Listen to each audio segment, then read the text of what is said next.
오늘 5번째 주제 제국주의부터 들어가고요. 페이지는 160페이지부터입니다. 페이지는 160페이지. 그래서 오늘 어떻게 체계를 잡아야 할 거냐면 제국주의를 잡고 첫 번째 제국주의 그 자체에 대해서 이야기를 할 겁니다. 그래서 이 안에서 제국주의의 의미, 그 다음에 등장 배경, 세 번째 지배 논리 이렇게 살펴보고 그 다음에 열강의 침략 사례, 그래서 아프리카와 그 외 지역 이렇게 나눠서 살펴보도록 하겠습니다. 그래서 오늘 큰 주제는 제국주의고요. 제국주의 그 자체에 대해서 우리가 학습을 하고 그 제국주의에 의해서 열강이 다른 나라를 어떻게 침략을 했는가, 침탈을 했는가 이렇게 살펴보도록 하겠습니다. 준비되셨습니까? 자, 그럼 큰 5번에서 첫 번째 제국주의로 가겠습니다.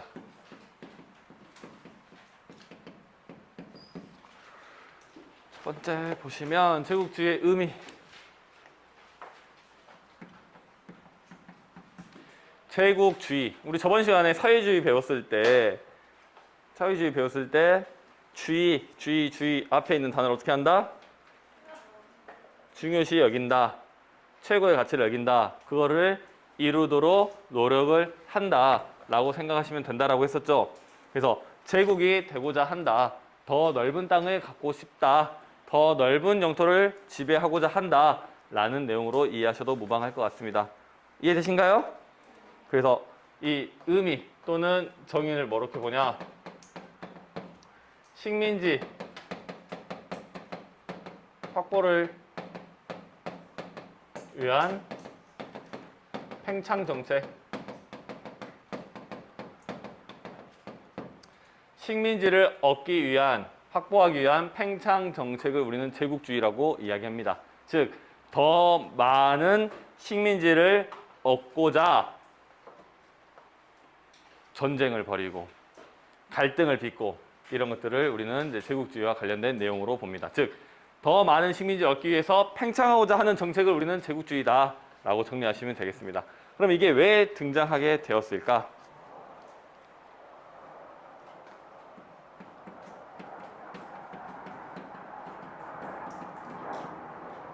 제국주의가 등장하게 됐던 이유는 뭘까? 한번 생각을 한번 해봅시다.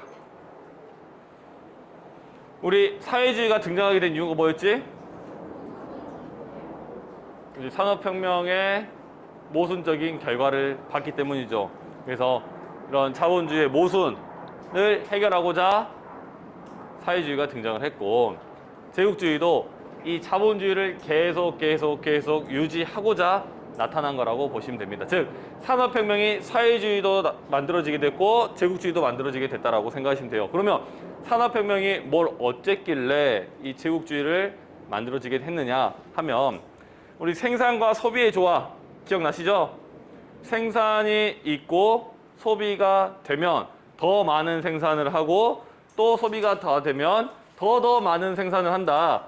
이게 우리는 경제 성장, 경제 규모의 성장이라고 이야기를 드렸습니다. 자, 그러면 산업혁명이 됐을 때 처음에 생산량이 늘어났겠죠? 처음에 이게 다 소비가 됐을까? 다 되죠. 왜냐? 그 전에는 생산량이 극도로 부족한 시대였기 때문에 생산량이 늘어나도 소비를 다 시킬 수가 있었다는 거지. 쉽게 생각하면 내가 여러분들 이 교실에 햄버거를 10개를 가져옵니다. 그럼 이 10개 햄버거 다 팔 수 있습니까? 어렵지 않게 다 팔 수 있죠. 근데 내가 이제 기계를 발명을 해가지고 이제 햄버거의 생산량이 2배로 늘어났어. 20개를 만들어 왔어. 여러분들이 팔 수 있어요? 그죠? 20개 정도야? 너무 쉽게 팔 수 있죠. 그죠? 또 다 팔렸으니까 더 많이 만들어 옵니다. 50개. 팔 수 있나요? 50개도 나는 어렵지 않을 거라 봐요. 여러분들 한 개만 먹어? 2개도 먹고 3개도 먹고 이렇게 할 수 있잖아. 50개를 만들어서 다 팔았다 쳐. 야, 근데 이제 한 100개 만들었다. 여기서 다 팔기가 어렵지. 어디다 팔아야 돼? 다른 마에도 팔아야지. 그러면 한 1000개 만들어 왔어. 그럼 어디? 이제 전교생한테 팔아야 되겠죠. 이제 10,000개를 만들어 왔네. 이제 다른 학교, 우리 학교 할 것 없이 많이 팔아야겠죠. 10만 개. 다른 지역까지 갖다 팔아야 되겠지. 이해되신가? 즉 나는 이 생산량을 늘려나가는 걸 멈출 수 있어, 멈출 수 없어? 멈추고 싶지 않지. 더 많이 만들어야 난 뭐가 되니까? 부자가 될 수 있으니까. 모두가 더 부자가 되고 모두에게 더 부를 주려면 생산량은 계속 늘어나야 돼. 그럼 이 생산량을 소비해 줄 뭐가 필요해? 소비자, 소비 시장이 필요하다는 거야. 즉 산업혁명이 처음 일어났을 때 각각의 나라에서 모두가 소비가 가능했어. 근데 이게 몇 번 진행이 되다 보니까 시간이 되다 보니까 소비가 안 됩니다. 왜? 이미 그 나라의 수요는 꽉 차버렸어. 그러면 다른 나라에다 갖다 팔아야겠지. 그럼 다른 나라가 이게 쉽게 사줘요? 쉽게 안 사주지. 왜 안 사줘? 자기들도 이제 만들고 있으니까. 그럼 이제 쉽게 사줄 사람들을 구해야겠지. 어떤 사람들? 그지, 식민지. 말 잘 듣는 내 친구. 이 식민지가 필요하다는 거지. 그래서 식민지에게 물건을 판매하는 구조로 가게 된다는 거야. 여러분들 한 글자도 안 썼는데 무슨 느낌인지 오시죠? 이제 글로 써서 한번 정리를 한번 해봅시다. 첫 번째, 19세기 유럽과 미국에서 산업화가 됩니다. 산업화가 되면 이제 뭐가 늘어나? 뭐가 늘어나? 뭐가 늘어나? 우리 방금 이야기하고 있던 생산량이 증가하죠.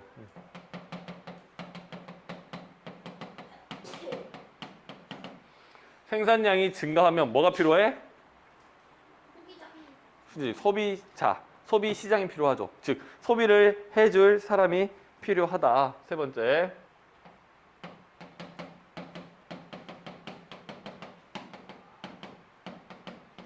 근데 이제 다른 나라에서 쉽게 사줘? 안 사주지. 그래서 내 소중한 친구, 어떤 친구? 식민지가 필요하다. 그래서 식민지 개척을 하게 된다. 그래서 제국주의가 등장하게 됐다라는 거죠. 이해되신가? 자, 그럼 이 식민지의 역할, 이 식민지의 역할은 크게 보면 두 가지, 좀 더 세분화하게 보면 한 세 가지 정도 역할을 하는데 대표적인 역할이 뭐였을까? 첫 번째, 야, 소비 시장이 필요하고 식민지 개척해서 뭘로 써야 돼? 소비 시장으로 써야지. 내 물건을 소비해줄 소비 시장으로 사용하게 된다라는 거야. 그러면 이 내 말 잘 듣는 내 이 식민지 소비 시장으로만 쓰고 싶을까? 뭘로도 쓰고 싶어? 뭐라고요? 노동력 또 하인. 어쨌든 여러분들 제국주의 시대에 태어났으면 아주 그냥 선구자가 될 친구들이 몇 명 보여요. 일단 노동력도 그렇습니다. 노동력. 야, 봐봐. 내 물건도 팔고 노동으로도 써. 무슨 느낌이냐면 내가 뭘 팔아볼까? 귀걸이요? 난 먹을 걸 팔고 싶은데 내가 좋아하는 회 팔아야겠다. 회. 광어회를 내가 팔고 있어요. 광어회를 파는데 내가 하루 10그릇씩 파는데 다 안 팔려. 그래서 여기 승아한테 이제 파는 거야. 2만 원씩 팔고 있어요. 승아한테.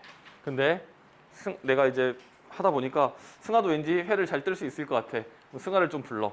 승아 일로 와서 네가 이거 회 좀 썰어가지고 네가 2만 원 사가 라고 하는 거야. 근데 이제 이것마저도 더 욕심이 나는 거지. 승아 딱 집을 봤더니 승아 집에 어항이 있네. 그래서 그 승아 집에서 물고기를 좀 키워가지고 내가 싸게 사서 회를 썰어서 파는 거야. 즉 승아 집에 광어를 한 마리에 1,000원에 사서 승아가 와서 회를 떠서 승아가 그걸 2만 원에 사서 가는 거지. 내 입장에서 어때? 최고지. 그럼 난 승아 같은 친구가 하나만 있으면 되겠어? 얼마나 많이 갖고 싶어? 그지? 많이! 얼마나 많이? 겁나 많이. 많이 갖고 싶단 말이야. 승아 둘, 승아 셋, 승아 사. 많으면 많을수록 너무 좋단 말이지. 자, 봐봐. 우리 승아 입장에서 어때? 빡치지. 내가 그 사람으로 예시를 들었지만 국가라고 칩시다. 봐봐. 그 국가에다가 내가 물건을 팔아먹어요. 그 국가의 노동력을 아주 저렴하게 이용해요. 거기에다가 그 국가에 있는 자원까지 내가 가져다 쓴다라는 거지. 즉 너네 집에 있는 물건까지 내가 가져다 쓰고 니는 나에게 물건을 비싸게 사가고 하는 거야. 그럼 식민지 하나 갖고 양에 차? 두 개 가지고는 그렇지. 많이 갖고 싶어. 그러면 전 세계 나라가 많아? 많지. 근데 다 나눠 가지면 언젠가 한계가 있지. 그 한계 도달했을 때 뭐가 일어나는 거야? 전쟁이 일어나는 거지. 왜? 내가 가지면 쟤가 못 갖고 쟤가 가지면 내가 가질 수 없으니까. 식민지는 무한한 것이 아니니까. 이해되신가요? 자, 그럼 제국주의 대략 이해가 되신가? 자, 그러면 봅시다. 이 논리 어때? 괜찮아? 이득이야? 좋지? 그런데 모든 사람이 여기에 수긍하고 납득하진 않았을 거야. 식민지 사람들은 당연히 불만이 있고 지배국가의 입장에서도 야 이게 맞냐? 다른 나라 이렇게 착취하는 게 맞냐? 라고 약간의 의구심이라든지 또는 잘못됐다라고 이야기하는 사람들이 나타날 거야. 그럼 그 사람들 어떻게 해? 죽여버려? 야, 죽이는 것보다 더 좋은 방법이 있죠. 내 적을 뭘로 만들면 돼? 내 편으로 만들면 되는 거야. 모두가 이걸 수긍하게 만들면 된다고. 그 수긍하게 만들기 위해서 뭐가 나오냐? 이제 지배 논리가 나오겠죠.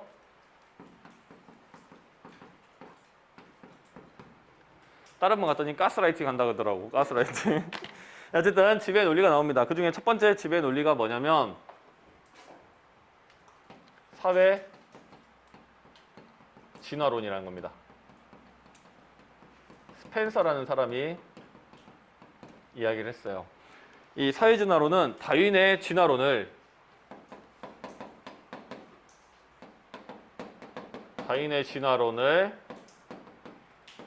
사회에 적용했어. 다윈의 진화론. 여러분 잘은 몰라도 들어는 보셨죠? 진화론.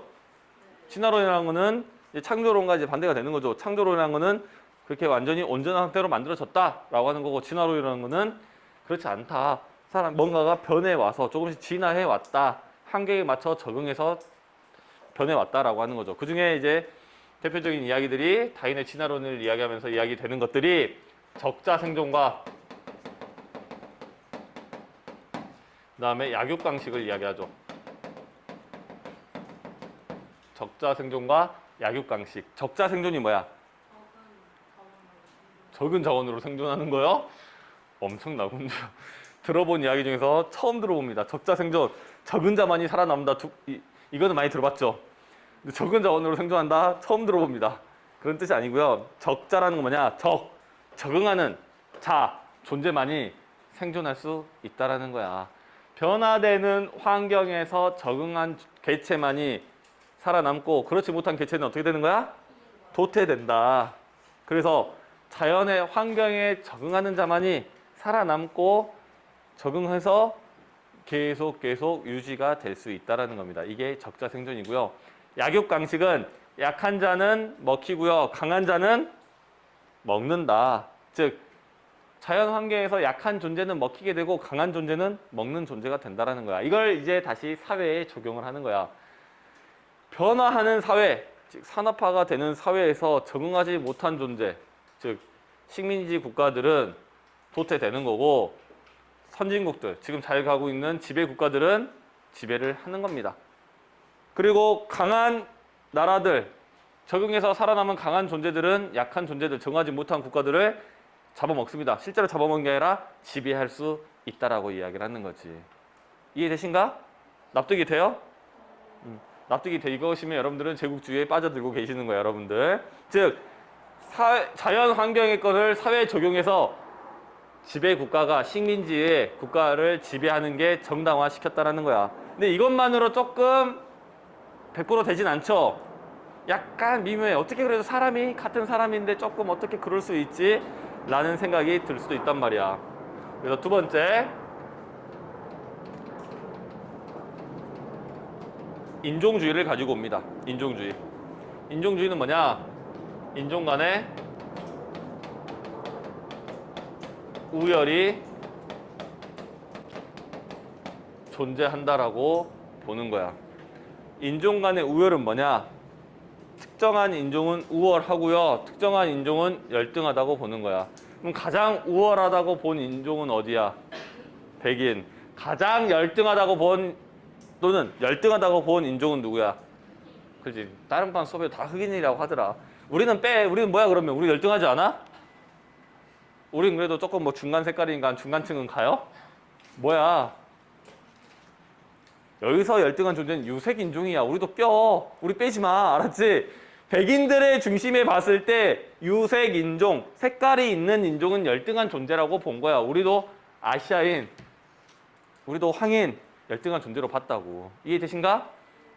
흑인들뿐만이 아니야. 그래서 우월한 존재는 백인들, 열등한 존재는 색깔이 있는 인종들, 유색 인종이 열등하다고 본 거지. 이걸 가지고 어떻게 했냐? 인종 차별 탄압을 합리화한 거야. 즉 우월한 존재가 열등한 존재를 탄압하고 차별하는 건 당연하다. 넌 열등하니까 얘는 우월하니까 라고 하는 거죠. 현대 사회에서 1번과 2번 논리 이야기하시면 돌 맞습니다, 여러분들. 이 논리는 어디까지 연결이 되냐? 이제 여러분들이 2학기 때 배울 나치. 이제 막 그런 거야. 이제 인종적 이제 두개골 같은 거 만져보고 너는 아리아인의 정통적인 혈통이다. 너는 우월해. 뭐야 너는 뭐 이상한 어디 잡종인데 너는 열등해. 이런 식으로 하게 되고, 그 다음에 열등한 민족인 이제 유대인들을 학살한다라는 명분이 됐다는 거지, 인종주의. 그래서 이거에 이제 부역했던 건 이제 많이 이제 처벌받았었죠. 어쨌든 1번과 2번 논리 납득이 되신가? 그래서 이제 제국주의의 지배 논리가 이렇게 운영이 됐었다라고 봐주시면 되겠고, 그러면 이 제국주의의 논리에 따라, 제국주의의 원리에 따라서 강력한 국가들은 다른 나라를 침략했겠죠. 그래서 그 사례들을 우리가 한번 살펴보도록 하겠습니다.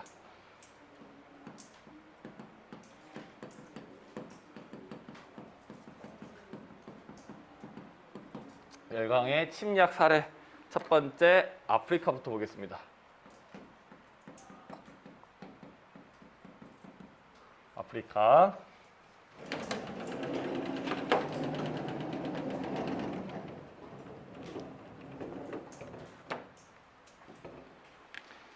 여러분 아프리카 어디 붙어 있는지 아시죠? 어디?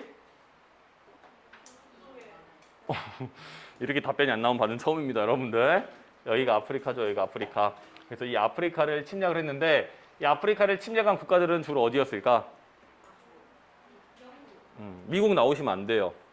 그 다음에 러시아 나오셔도 안 됩니다. 일단 이 제국주의에서 러시아는 살짝 빠져 계셔도 돼요. 살짝 빠져 계셔도 되고, 난 미국 나오지 말라는 이유는 뭐냐? 너무 멀어. 유럽 앞마당이잖아. 유럽 국가들이 주도했다라고 봐주시면 되겠습니다. 그래서 여러 나라들이 이야기가 나올 거야, 시험 봤을 때. 나라를 물어보겠지, 당연히.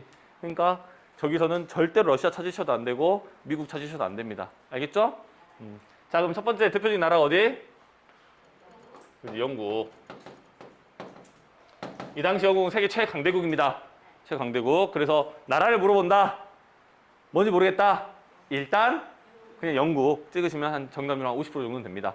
나라를 물어본다. 모른다? 일단 영국. 일단 영국. 모르겠다. 영국.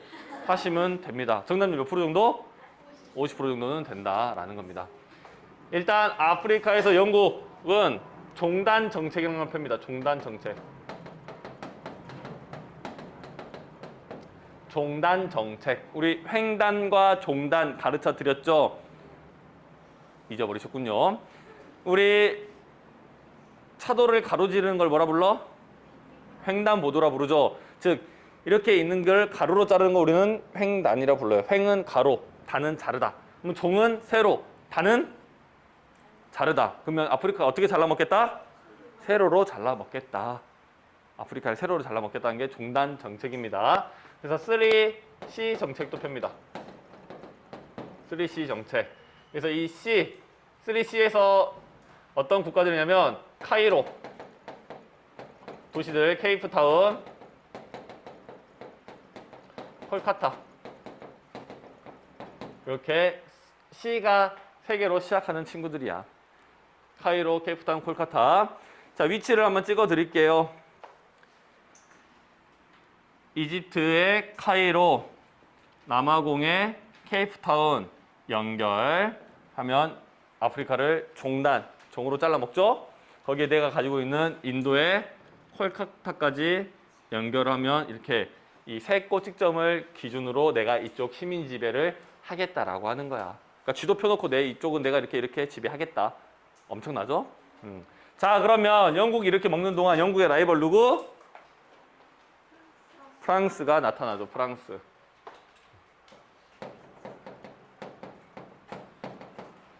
프랑스는 영국이 세로로 먹으니까 프랑스는 어떻게 먹어?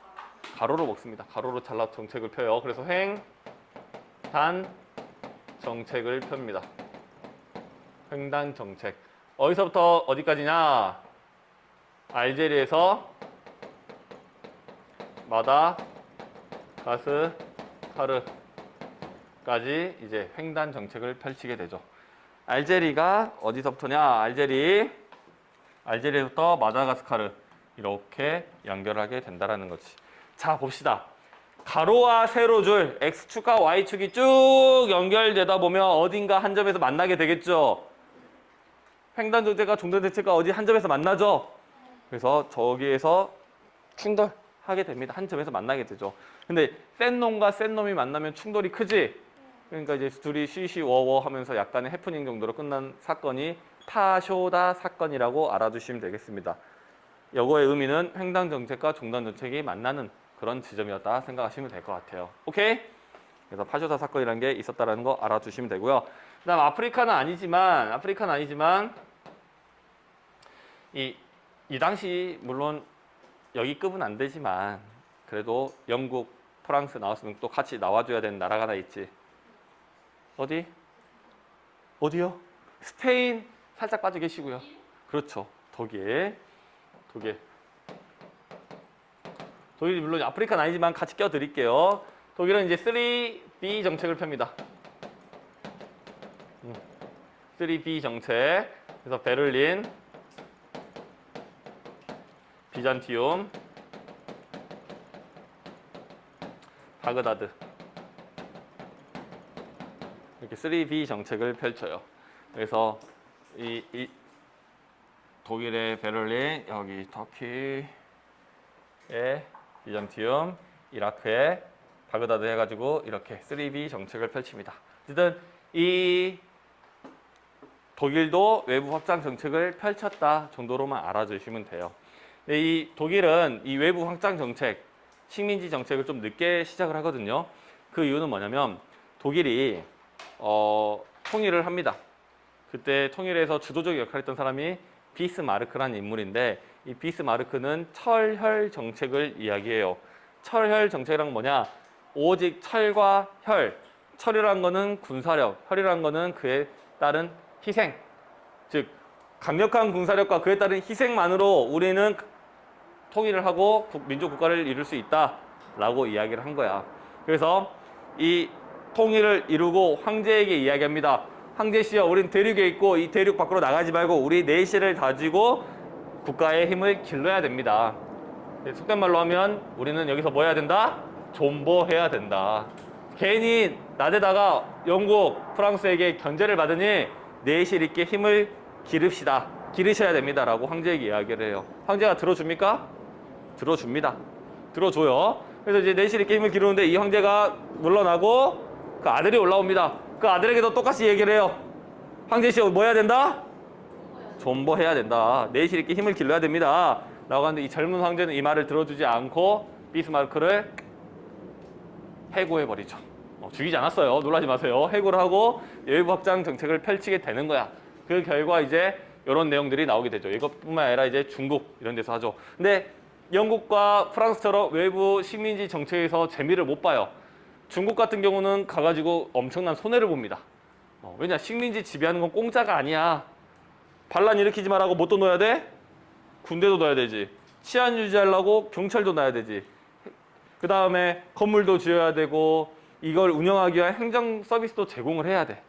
그럴 걸 하고도 소비시장으로서 또는 노동력으로서 또는 자원으로서 남으니까 하는 건데 초기 투자 비용을 하고 회수를 못해요. 독일이 엄청난 손해를 봅니다.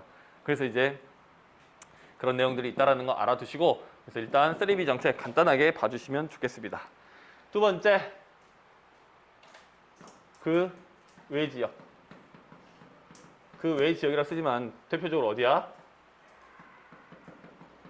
아시아 등. 아시아 지역이라고 보시면 되겠습니다. 자, 이 당시 첫 번째 나와야 되는 나라가 어디야? 아직 안 됐어? 나라 물어보면 일단 뭐부터 던지시라고? 영국. 이 당시 영국. 무조건 영국 던지시면 돼요. 영국. 그래서 인도, 호주, 뉴질랜드 등 많은 국가들을 이제 식민 지배를 했죠. 인도. 여러분들 인도 하면 떠오르는 그 인물 있죠? 누구요? 간디. 이걸 놀란단 말이야? 인도에 간디가 있었죠. 간디 하면 비폭력, 불복종 운동하면서 이 독립을 하기 위해서 영국 물건을 불매하죠. 불매하는 이유가 뭐야? 아까 이야기 드렸죠. 식민 지배하는 데는 공짜가 아니다. 돈이 많이 들어간다. 근데 우리 물건을 사주지 않으면 우리는 엄청난 적자를 보게 되고 오래 유지할 수가 없게 되겠죠. 그러니까 영국산 옷을 사입지 않고 자기가 배틀에서 짜서 입고 소금 막 만들려고 저 바닥까지 걸어가고 이런 일들을 벌이는 거지. 즉 영국 물건을 사지 않겠다. 이런 내용의 이제 독립운동이 있었다라는 거 연계해서 알아두시면 좋을 것 같아요. 결국 산업혁명과 자본주의와 관련된 이야기니까 그에 파생되는 이야기잖아. 이해되신가? 그래서 호주, 뉴질랜드 이제 많이 지배를 했고요. 두 번째, 프랑스. 프랑스는 인도, 차이나 반도. 인도, 차이나 반도를 지배했습니다. 인도 어딘지 아시죠? 인도, 차이나 어딘지 아시죠? 인도, 차이나 반도는 어딘지 모르시죠? 인도와 차이나 그 사이에 있는 이 반도를 우리는 인도, 차이나 반도라고 이야기를 합니다. 대표적인 국가가 베트남, 말레이시아, 태국, 미얀마 이런 국가들이 있는 지역입니다. 그래서 프랑스가 인도, 차이나 반도를 지배하면서 베트남에도 많은 영향을 줬죠. 그래서 현재 베트남이 그 프랑스 식민 지배 당시에 남은 이제 뭐 유산 같은 걸로 이제 관광 산업도 하고 있죠. 그러니까 광주나 이런 데서 많이 가는 지역, 또 베트남 하면 많이 갔던 그 뭐 경기도 다낭시라고 불리우는 베트남에 이제 다낭이라는 곳이 있죠.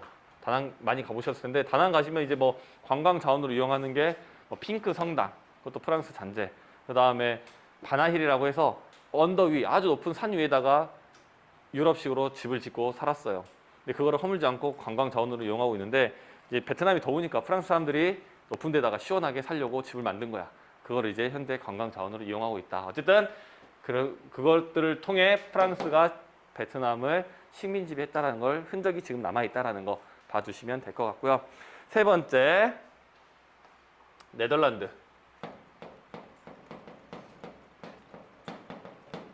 네덜란드는 인도네시아.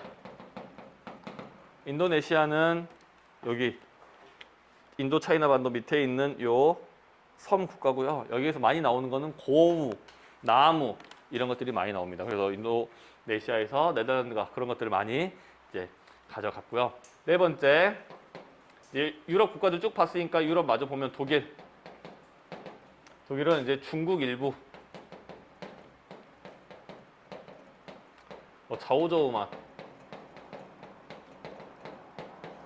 그 다음에 태평양 섬들.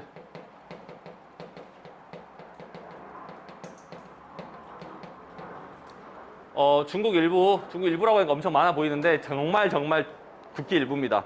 그래서 여러분들 청도, 칭따오라고 불리는 청도라고 들어보셨죠? 그래서 칭따오 맥주가 유명을 하죠. 그래서 그 유명한 이유가 중국이 저기를 지배를 했을 때 독일인들이 맥주가 먹고 싶은 거야. 자기들 고향의 맛. 그래서 독일의 기술로 공장을 세워서 그렇게 만들어진 게 칭따오 맥주야. 그래서 현재도 유명한 거고요. 아까 이야기했던 독일이 엄청나게 손해를 봤던 식민지가 이쪽입니다. 그래서 개발을 했지만 크게 재미를 못 봤었다. 그래서 알아두시면 될 것 같고요. 다섯 번째로는 이제 미국. 미국은 괌, 그다음 뭐 하와이 병합하고요. 그다음에 필리핀을 이제 식민 지배하죠. 필리핀은 조금 재밌는 게 에스파냐에서 미국으로 넘어오게 됩니다.